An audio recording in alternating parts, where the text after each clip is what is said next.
So, apparently I've been snowboarding incorrectly my entire life. Quite a shame. But luckily I'm here this week in Hakuba to learn how to fix it. So let's go! While editing our last video, I noticed especially whenever I go onto my toe side, I often swing my upper body to generate the torque that helps me swing my back leg around. This is called counter rotation and apparently a common problem among a lot of snowboarders. Unfortunately, this is not great because it causes me to have less control and be less stable. So after consulting our ski instructor friend Olivia, if you remember her from our last video, she actually gave me several tips and suggested I learn how to carve to fix this issue. So in the last month or so at home, I've watched all the YouTube guides I could find. And now, I think I'm ready to give it another shot to fix my mistakes from before.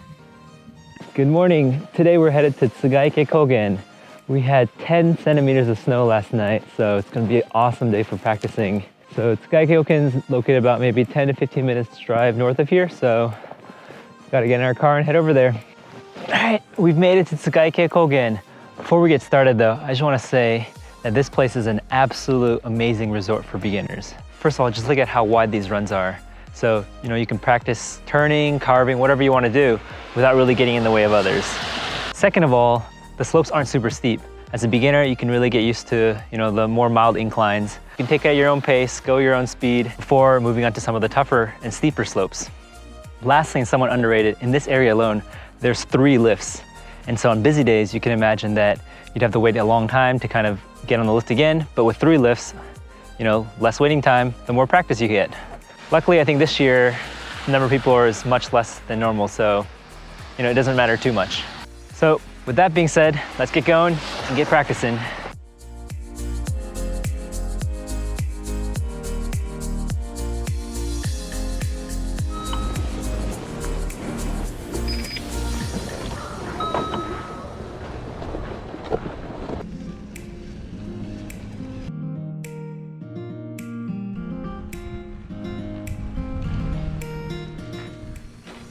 Step number 1, work on my body positioning.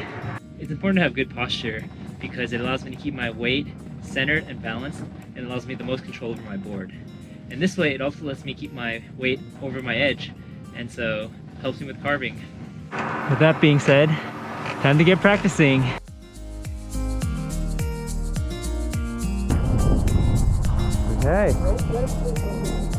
Okay.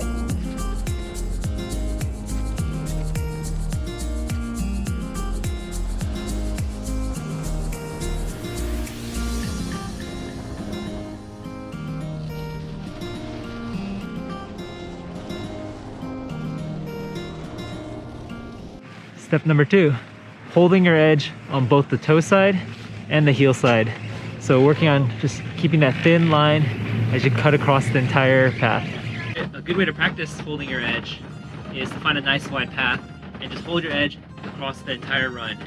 Make sure to look up the mountain and make sure you're not getting in the way of anyone else that's coming down.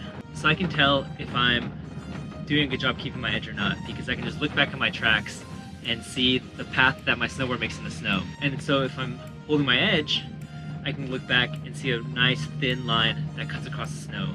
However, when I'm not, the snowboard makes more of a spreading or smearing path. I'm no longer at the base of the mountain, but even higher up the mountain, you've got these super wide runs that are perfect for just practicing carving, turning, anything. I've actually been struggling holding my edge on a lot of these runs. Feels like every now and then I can have it so that I have that nice sharp clean cut in the snow. Other times, still spreading a lot. I think my biggest problem so far is not just keeping my edge, but actually getting onto the edge side. So the edge of my board isn't lifted high enough.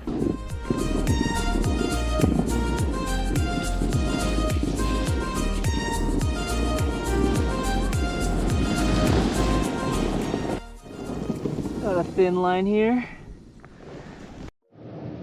Step number 3, linking it all together. As I'm getting more comfortable holding my edge on both my toe side and my heel side, the next step is to connect them together and go from both my toe side to my heel side and back and forth to get that nice S-curve.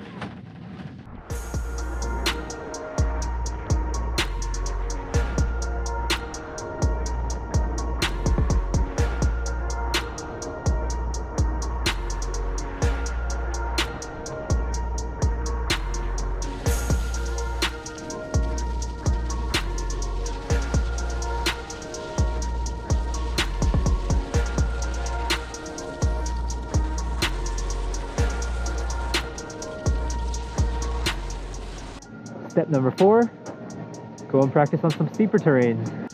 As I'm getting more and more comfortable with linking them together, next step is to move to slightly steeper slopes. So moving on beyond just the pretty flat slopes.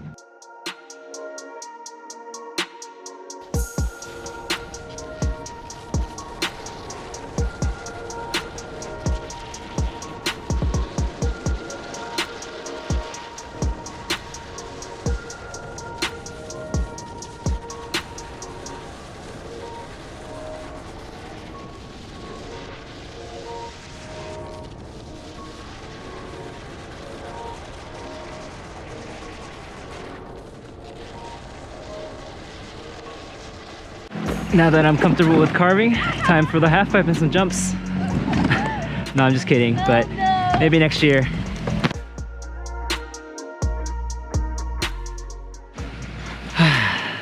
All right, after a couple days of learning how to carve, super exhausted right now, but wanted to end off with a couple tips that I personally found helpful while learning how to carve these couple days.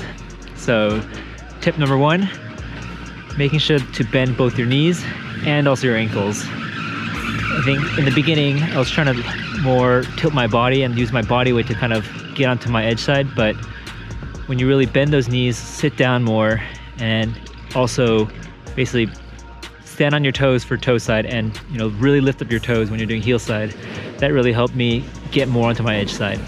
Tip number 2, try to find a good run for practicing carving.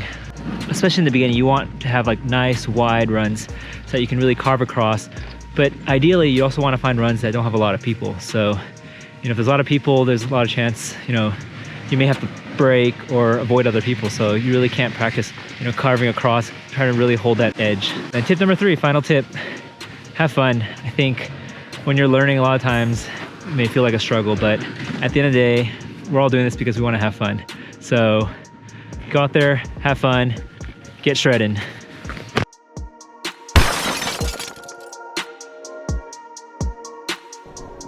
Woo!